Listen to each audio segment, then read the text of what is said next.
पटना के सरायगंज मोहल्ले की गलियां दिन में साधारण लगती थीं, लेकिन शाम होते ही उनका रंग बदल जाता था। कहीं सब्जी की दुकानें, कहीं चाय की केतली की सीटी, कहीं बच्चों का शोर, कहीं बुजुर्गों की हंसी। लेकिन इन सब के बीच एक गली थी जहां हर शाम एक ही चीज लोगों को खींच लाती थी, देसी मटन की खुशबू। गली के कोने पर एक पुराना सा ठेला था। ठेले के पीछे खड़ा होता था एक पतला दुबला आदमी। नाम था उसका लल्लन मियां।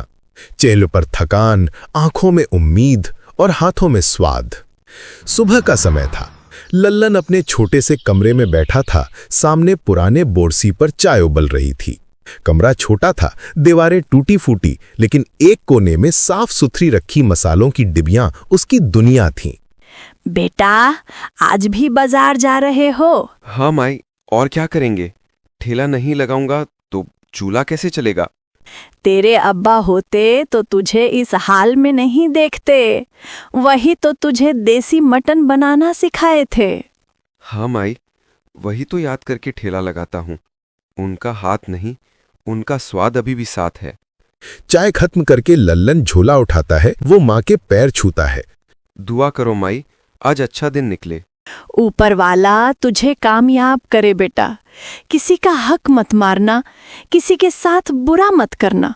लल्लन सरायगंज के मुख्य बाजार की तरफ चलता है।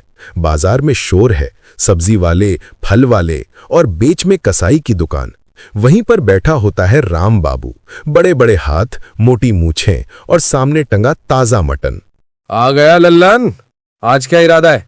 राम बाबू, आज भी आधा किलो देसी मटन दे दीजिए, पैसे शाम को दे दूंगा।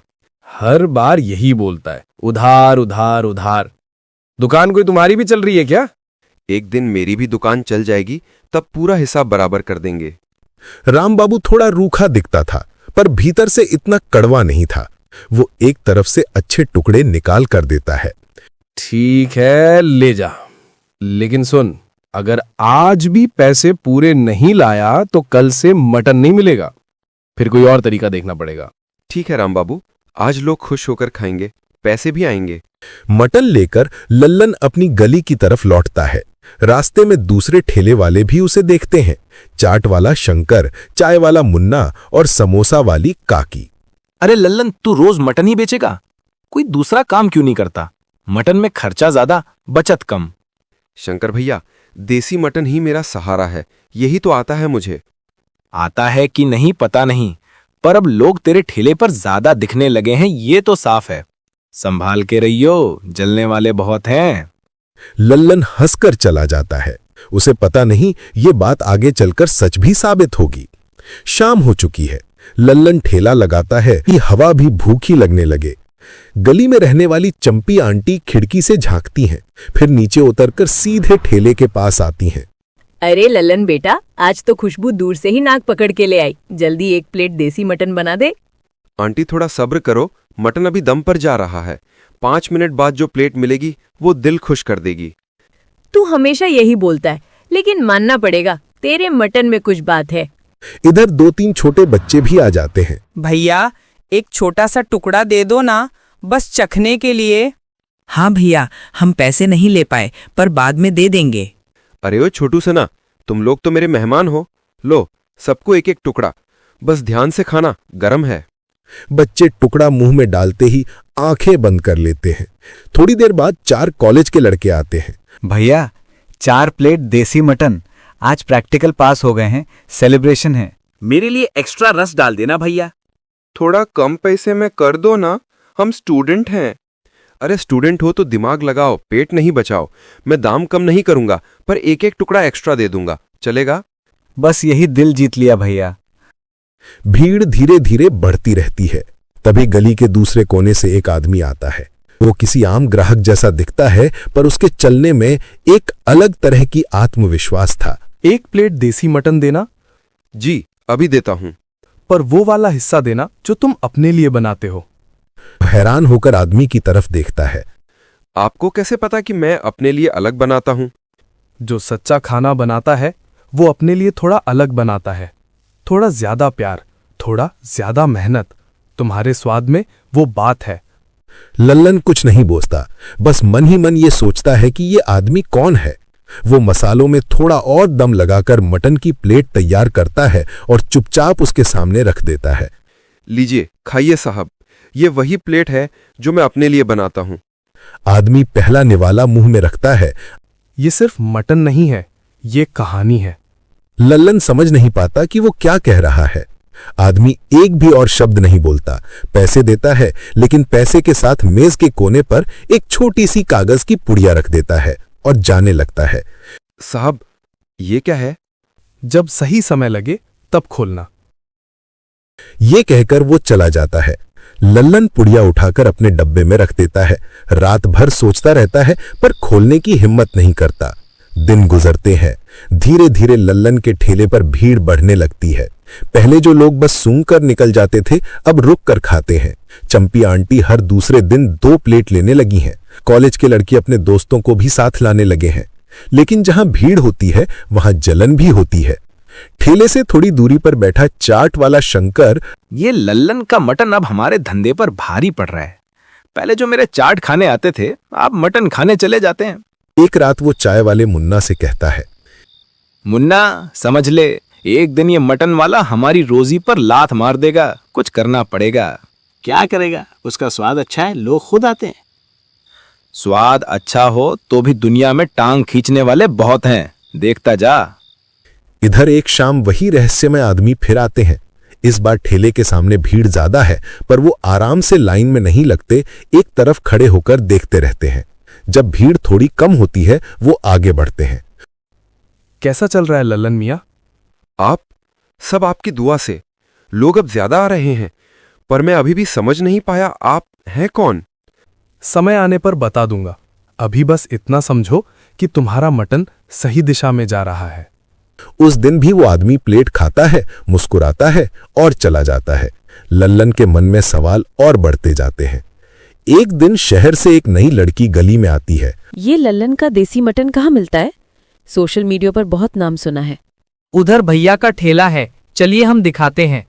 वो ठेले के पास आकर खड़ी होती है। नमस्ते, आप लल्लन मियाँ हैं? हाँ, मैं ही हूँ। आप? मैं रीना हूँ, एक लोकल न्यूज़ और फूड ब्लॉग चलाती हूँ। लोग आपके मटन की बहुत बात कर रहे हैं। मैं वीडियो बनाना चाहती हूँ आपके ठेले पर, आपकी कहानी पर। लल्लन को यकीन नहीं होता, किसी ने उसकी कहानी सुनने की बात आज तक नहीं की थी। सिर्फ स्वाद की बात होती थी, इंसान की नहीं। मेरी कहानी में क्या रखा है बहन? बस एक गरीब ठेले वाला हूँ। यही तो खास बात होती है। गरीब होकर भी अगर ठेला चमक रहा है तो उसमें कुछ है। चलिए शुरू करते हैं, कैमरा ऑन है। रीना वीडियो बनाती है, लल्लन से सवाल पूछती है। कुछ दिन बाद रीना का वीडियो इंटरनेट पर वायरल हो जाता है। शहर भर में, यहाँ तक कि दूसरे इलाकों में भी लोग लल्लन का देसी मटन का नाम सुनने लगते हैं। भीड़ अब पहले से दोगुनी हो गई है। जहां पहले 10 लोग आते थे, अब 20 आने लगे हैं। पर जितनी भीड़ बढ़ती है, उतना ही जलन भी। एक रात शंकर, चाट वाला, अपने 2-3 साथियों के साथ बैठकर योजना बना रहा था। अब बहुत हो गया। उसके ठेले की भीड़ देखकर खून जलता है। कल रात उसके मसाले में कुछ गड़बड़ कर देते हैं। कोई पेट खराब हो गया तो उसका नाम खराब होगा। ये ठीक नहीं है शंकर, खाने में छेड़छाड़ पाप होता है। पाप हो या पुण्य, धंधा बचना चाहिए। अगली रात जब लल्लन ठेला समेटकर घर चला जाता है, शंकर चुपके से उसके मसालों वाली डिब्बियों के पास जाता है। एक डिब्बी में कुछ अजीब सा पाउडर डाल देता है। अगले दिन सुबह ठेला लगाने से पहले लल्लन माँ के कमरे में जाता है। माई, आज लगता है बहुत भीड़ होगी, वीडियो का असर दिख रहा है। बस बेटा, ये भीड़ तेरी नेक नियत के साथ बनी रहे। ठेला लग जाता है। भीड़ आज वाकई बहुत है। थोड़ी देर बाद रहस्यमय आदमी फिर आता है। वो हमेशा की तरह शांत चेहरे से ठेले के पास आकर खड़ा हो जाता है। आज तो बहुत भीड़ है। हाँ साहब, वीडियो का असर है। मैंने तो सोचा भी नहीं था कि लोग इतना प्यार देंगे। आज एक बात बताऊं, पहले वो पुड़िया खोल लीजिए जो मैंने दी थी। लल्लन चौंक जाता है। वो अपने बक्से से वो छोटी पुड़िया निकालता है। चिट पर लिखा होता है, ये मेरी बनाई हुई एक खास नमक मसाला मिक्स है। बहुत हल्का है, पर स्वाद बढ़ा देगा, ज्यादा मत डालना। रहस्यमय आदमी मुस्कुराता है। मैंने पहले दिन ही समझ लिया था कि तुम्हारे मटन में कुछ कमी नहीं, बस थोड़ा और निखार चाहिए। लेकिन ध्यान रखना, कभी किसी को अपने मसाले के पास आने मत देना। इधर जैसे ही लल्लन मसाला निकालता है, उसे अचानक कुछ गड़बड़ी दिखती है। उसके दूसरे डिब्बे की खुशबू बदली हुई है। ये क्या? इस डिब्बे से अजीब सी गंध क्यों आ रही है? रहस्यमय आदमी डिब्बे को सूंघता है और तुरंत समझ जाता है। किसी ने इसमें कुछ मिलाया है। अगर ये मसाला मटन में जाता तो लोगों का पेट खराब हो सकता था। लल्लन घबरा जाता है। उसके दिमाग में शंकर का ताना घूमने लगता है। मतलब कोई मुझे बदनाम करना चाहता था? हाँ, और अगर आज तुमने ध्यान नहीं दिया होता तो पुलिस, मीडिया सब तुम्हारे खिलाफ हो जाते। उसी वक्त एक पुलिस की जीप गली में आती है। इंस्पेक्टर साहब उतरते हैं। कौन है यहाँ मटन वाला? शिकायत आई है कि यहाँ गंदा खाना बेचा जा रहा है। साहब, आप गलत सुनाए हैं। मेरा खाना बिल्कुल साफ है। हमें चेक करना होगा। अगर कुछ गड़बड़ मिली, ठेला जब्त हो जाएगा। इंस्पेक्टर साहब, मैं मुंबई का एक शेफ हूँ। आप चाहें तो मैं भी खाना चेक कर सकता हूँ, और ये डिब्बे भी। तुम कौन होते हो बीच में बोलने वाले?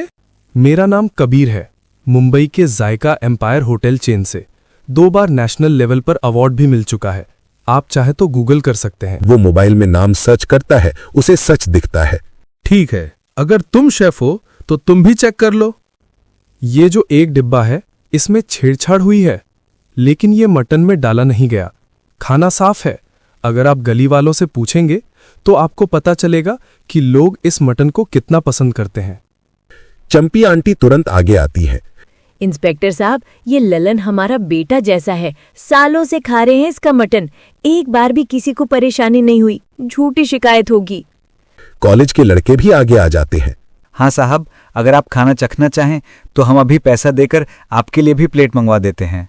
नहीं भाई, नमूना चखने के लिए मुझे इतने लोगों की जरूरत नहीं, लेकिन लगता है यहाँ सच में लोग इस ठेले को मानते हैं। इंस्पेक्टर जाते जाते कहता है, सावधान रहना, दुश्मन अक्सर पास ही होते हैं। कबीर और लल्लन एक दूसरे की तरफ देखते हैं। दोनों को अंदाजा हो गया था कि ये सब किसी की चाल थी। रात को ठेला समेटकर घर जाने के बाद लल्लन कबीर के साथ गली के कोने पर बैठता है। अब तो आप बता दीजिए, आप हैं कौन? हर बार आ जाते हैं, मदद भी कर देते हैं। मैं वही हूँ जो तुम्हारे स्वाद में अपना भविष्य देखता हूँ। मेरा नाम कबीर है, जैसा आपने सुना। मैं बड़े बड़े होटल चलाता हूँ, मुंबई, दिल्ली, दुबई, पर असली स्वाद मुझे यहाँ मिला है, तुम्हारे ठेले पर। मैं तो बस एक गरीब इंसान हूँ साहब। गरीब इंसान नहीं, अमीर स्वाद वाला इंसान हो तुम। कुछ दिन बाद कबीर ठेले पर एक मोटी फाइल लेकर आता है। उस दिन भी भीड़ रहती है, पर वो एक तरफ बैठकर इंतजार करता है जब तक कि भीड़ थोड़ी कम न हो जाए। ललन मियाँ, अब बात साफ साफ करते हैं। जैसे आप कहिए साहब। ये कॉन्ट्रैक्ट है। मैं तुम्हारी देसी मटन की रेसिपी खरीदना चाहता हूँ। इसके बदले तुम्हें 20 लाख रुपए मिलेंगे, और मुंबई में मेरे होटल में हेड शेफ की नौकरी भी। क्या सोच रहे हो? साहब, मैं आपकी इज्जत करता हूँ, आपके ऑफर की भी इज्जत करता हूँ, पर मैं ये रेसिपी नहीं बेच सकता। क्यों? ये रेसिपी सिर्फ मसालों की नहीं है। इसमें मेरी माँ की दुआ है, मेरे अब्बा का पसीना है, इस गली के बच्चों की हंसी है, चंपी आंटी की तारीफ है, उन स्टूडेंट्स की खुशी है जो पास होने के बाद यहाँ सेलिब्रेट करते हैं। अगर मैंने ये रेसिपी बेच दी तो ये सब कैसे बेचूंगा? आसपास सन्नाटा छा जाता है। कबीर कुछ देर तक चुप रहता है, फिर हल्का सा हंसता है। मैं उम्मीद कर रहा था कि तुम यही कहोगे। जी?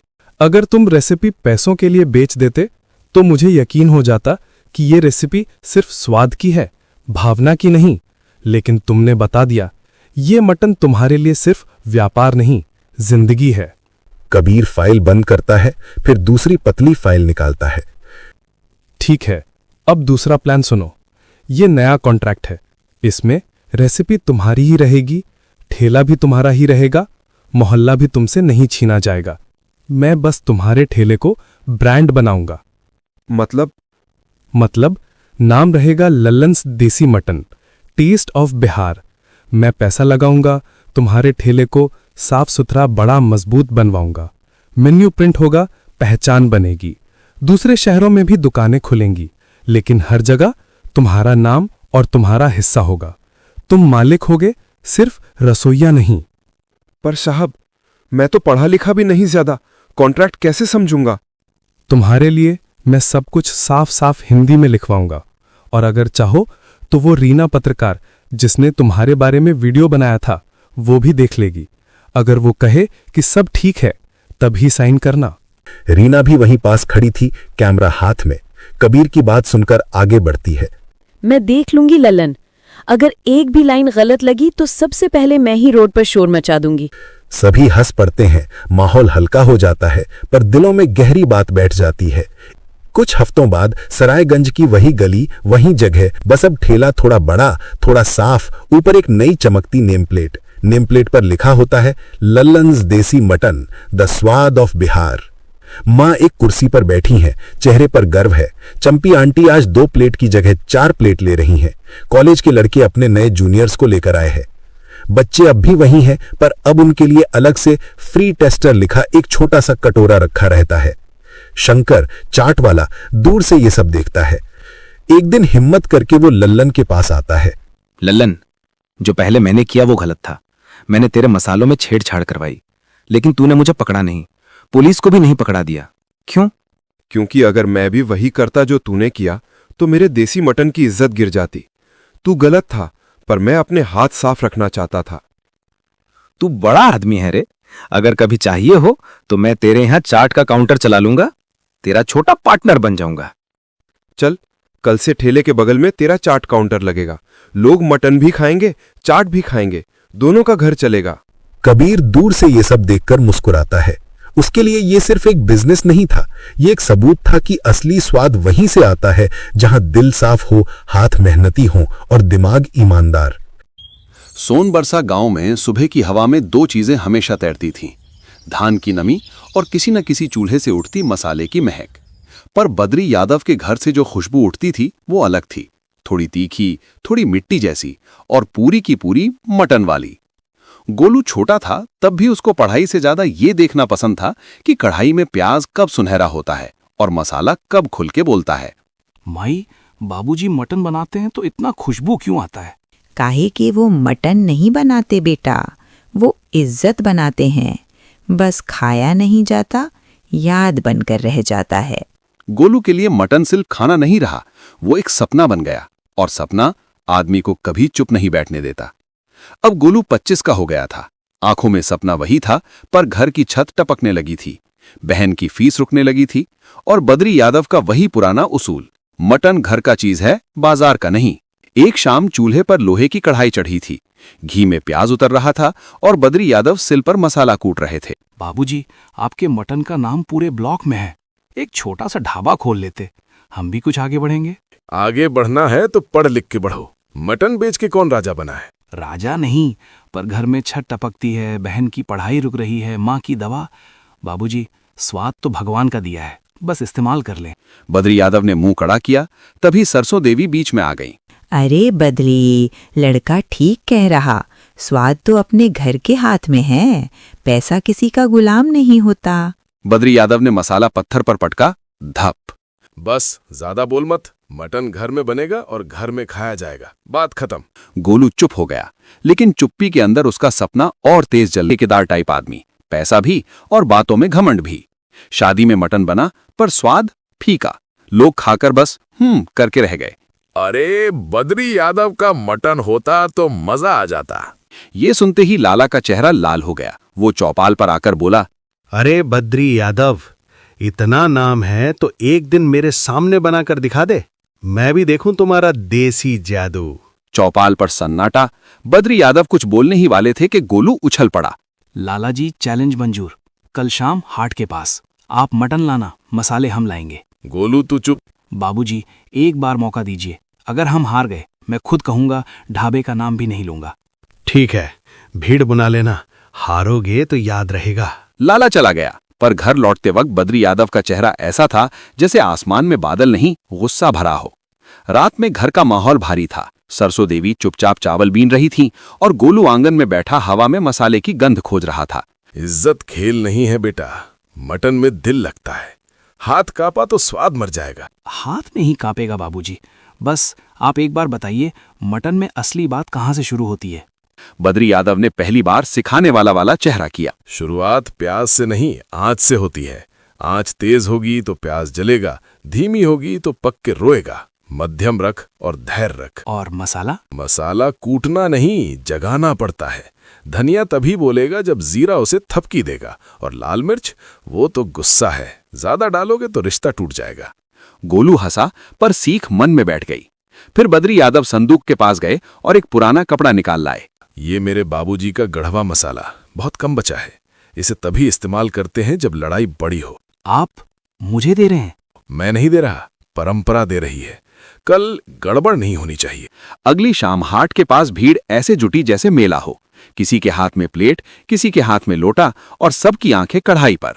लाला सफेद कुर्ते में सोने की चेन चमकाते हुए आया, पीछे 2 आदमी जैसे बॉडीगार्ड। लो देसी बकरा, अब दिखाओ अपना करिश्मा। गोलू ने कढ़ाई चढ़ाई, लकड़ी की आंच जलाई। गोलू ने बद्री यादव की तरफ देखा जैसे आंखों से परमिशन मांग रहा हो। देख मत, सुन कढ़ाई क्या बोल रही। छन छन, मतलब आंच सही है। फिर अदरक, लहसुन, टमाटर और मसालों की परतें। हवा में खुशबू उठी। अरे बाप रे, ये तो पेट में चिंगारी लगा दिया। खुशबू से क्या होता, स्वाद दिखाओ। गोलू ने मटन डाला, भूना, पानी छोड़ा, ढक दिया। आखिर ढक्कन उठा, रंग गहरा लाल भूरा। बाबूजी आप चखिए। बद्री यादव ने पहला टुकड़ा खाया। भीड़ सांस रोक के खड़ी थी। हाँ, ठीक बनाया है। बस इतना सुनते ही भीड़ टूट पड़ी। वाह की आवाजें, प्लेटों की कनक और मटन की खुशबू सब साथ में। लाला का घमंड पहली बार पिघला, पर उसी पल कहानी ने करवट ली। जब लोग खाने में लगे थे, लाला के एक आदमी की नजर गोलू के थैले पर पड़ी, जिसमें मसाले वाला कपड़ा था। वो आदमी धीरे से थैला उठाकर खिसकने लगा। गोलू की नजर पड़ गई। वो मसाला, रुक। आदमी भागा, गोलू पीछे। गलियों में दौड़ते दौड़ते वो आदमी पुराने गोदाम में घुसा। अंदर लाला खुद खड़ा था, और हाथ में वही कपड़ा। क्यों बे, ऐसा मसाला होगा तो धंधा चमकेगा। तू ढाबा खोलेगा, मैं होटल खोल दूंगा। ये मसाला मेरे दादा का है, ये चोरी है। दुनिया में जो चीज बिकती है वो किसी की नहीं रहती। गोलू ने कपड़ा छीनना चाहा, पर धक्का लगा और वो गिर गया। लाला ने कपड़ा दबाकर कहा, आज तू जीत गया, कर तेरा नाम भी नहीं बचेगा। गोलू रात में घर पहुंचा, आंखों में गुस्सा और दिल में डर। गोलू ने सच बताया। बद्री यादव चुपचाप सुनते रहे। फिर संदूक खोला और वैसा ही दूसरा कपड़ा निकाला। ये दूसरा? मैंने जो तुझे दिया था वो असली नहीं था। क्या? अरे तुम्हारा बाबूजी भी पूरा खिलाड़ी है। गोलू को राहत मिली, पर बद्री यादव ने उंगली उठाकर चेताया। अब ध्यान दे, लाला मसाला नकल करेगा और फिर कोशिश करेगा कि हमें मटन मिले ही नहीं। अगले दिन सच में यही हुआ। बाजार में बकरा महंगा और कसाई बोल रहा था सब बुक हो गया है। गोलू सीधे कसाई रफीक के पास गया, जो हाट के किनारे बैठता था। रफीक भाई, हमको देसी मटन चाहिए, रोज का, साफ सुथरा। दाम जो बोलोगे दे देंगे। गोलू दे देता, पर लाला ने पहले ही कह दिया है, जो बद्री के लिए बेचेगा उसका ठेला बंद करा देगा। तो फिर हम क्या करें? एक काम कर, तू स्वाद बेचता है, मैं भरोसा बेचता हूँ। तू मेरे साथ चल, हम गांव से बाहर वाले मेले से बकरा उठाएंगे। लाला का हाथ वहां नहीं चलता। गोलू ने पहली बार समझा, मटन का धंधा सिर्फ कढ़ाई नहीं, नेटवर्क भी है। कुछ ही दिनों में बद्री यादव का ठेला तैयार हो गया। ऊपर हाथ से लिखा, बिहार का चटपटा देसी मटन। लाला ने शहर से बोर्ड छपवाया, मोहनलाल मटन हाउस, गढ़वा मसाला। ठेला? अरे ठेले से मुकाबला करेगा मेरे होटल का? पहले पहिया ठीक कर। गोलू चुप रहा। बद्री यादव ने बस इतना कहा, मटन बोलने दे बेटा, आदमी नहीं। पहला ग्राहक आया, हरी बाबू, पोस्ट ऑफिस वाले। बद्री जी, आज वही पुराना स्वाद। पुराना नहीं हरी बाबू, आज नया मगर जड़ से देसी। हरी बाबू ने कौर लिया, आंखें बंद कर लीं। ये तो मटन नहीं, याद है, जैसे बचपन में नानी के घर खाते थे। लोगों ने लाइन लगानी शुरू कर दी, और गोलू हर प्लेट के साथ एक चीज जोड़ देता, एक छोटा सा सलाह वाला वाक्य। लाला का होटल खाली होने लगा, पर हार मानना लाला की आदत नहीं थी। उसने अगला पासा फेंका। ठेले के तीसरे दिन तक बिहार का चटपटा देसी मटन के आगे लाइन लगने लगी। लाइन जितनी लंबी होती, उतनी बातें भी लंबी होती। किसी को ज्यादा रसा चाहिए, किसी को ज्यादा मटन का टुकड़ा। भैया, रसा अलग दे दो और रोटी हम घर से ले आए हैं। रस्सा अलग देंगे, पर प्लेट में भी रहेगा। मटन का रस्सा भाग कर नहीं जाता, बस संभाल कर खाओ। तभी एक बुजुर्ग बोले, बद्री जी, दाम थोड़ा कम कर दीजिए, हम रोज खाएंगे। दाम कम कर दूं तो मटन कम हो जाएगा, मटन कम हुआ तो दिल दुखेगा, दिल दुखा तो स्वाद भाग जाएगा। चलो एक काम करते हैं, हाफ प्लेट और फुल प्लेट कर देते हैं। हाफ में भी वही स्वाद, बस मात्रा कम। सरसों देवी पीछे से हिसाब की पोटली लेकर आईं और सीधा गोलू को भूरा। हाफ फुल ठीक है, लेकिन ग्राहक को ठगा हुआ महसूस नहीं होना चाहिए। मटन में ईमानदारी रखोगे तो भगवान भी साथ देगा। बद्री यादव ने ठेले के किनारे एक छोटी तख्ती टांग दी। हाफ 70 रुपए, फुल 120 रुपए, रोटी अलग। एक दिन जोर की बारिश हुई, हाट की मिट्टी कीचड़ बन गई। लोग कम आए, मटन तैयार था पर ग्राहक नहीं। बाबूजी, आज घाटा हो गया, कल के लिए भी पैसे कम पड़ेंगे। घाटा? धंधे में सांस लेना भी खर्चा है बेटा। उसी रात सरसों देवी की तबीयत बिगड़ गई, दवा के पैसे चाहिए थे। गोलू ने रफीक को फोन किया। रफीक भाई, कुछ उधार हो सके तो। उधार तो हो जाएगा, पर याद रखना मटन का उधार सबसे भारी होता है। कल लोग पूछेंगे स्वाद वही है। गोलू ने ठान लिया, दवा भी लानी है और स्वाद भी नहीं गिरने देना। बारिश के 2 दिन बाद ही शादी का सीजन शुरू हो गया। गांव के पास वाले टोले से एक आदमी आया, चेहरा तनाव में, आवाज जल्दी में। बद्री जी, परसों शादी है, मटन आपको ही बनाना है, 500 प्लेट का ऑर्डर है। गोलू की आंखें चमकी और अगले ही पल डर भी आ गया। 500 प्लेट मतलब 500 बार भरोसा।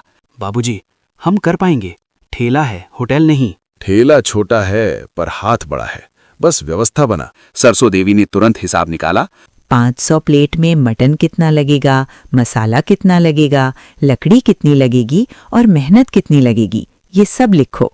रफीक भाई, 50 किलो देसी मटन चाहिए, साफ ताज़ा, सुबह सुबह। इतना मटन? ठीक है, लेकिन टाइम पर उठना पड़ेगा। और याद रख, मटन का सबसे बड़ा दुश्मन देर है। शादी से एक रात पहले बद्री यादव ने आंगन में 2 चूल्हे लगवाए, एक पर रसा, दूसरे पर भुना हुआ मटन। गोलू, प्याज तू संभाल, मैं मसाला। और ध्यान, हर बैच का स्वाद एक जैसा रहे। लोग एक ही शादी में 2 किस्म का मटन नहीं चाहते। समझ गया बाबूजी, एक ही कहानी 500 बार। रात भर कढ़ाई की आवाज, लकड़ी की चरचराहट और मसाले की भाप घर के बाहर तक फैल गई।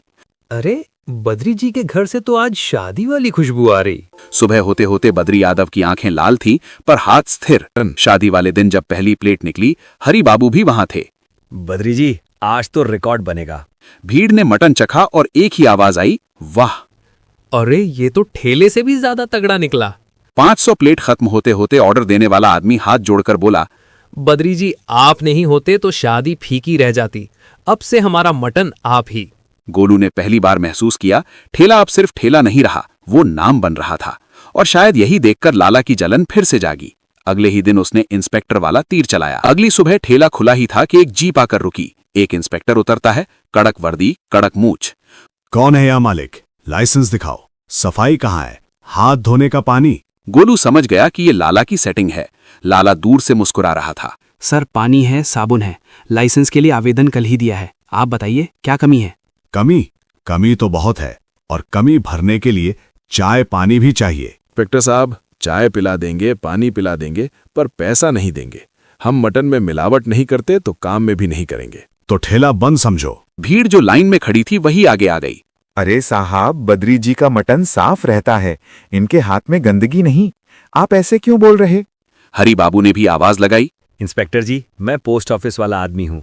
अगर कुछ गलत है तो लिखित में दीजिए, ऐसे धमकी मत दीजिए।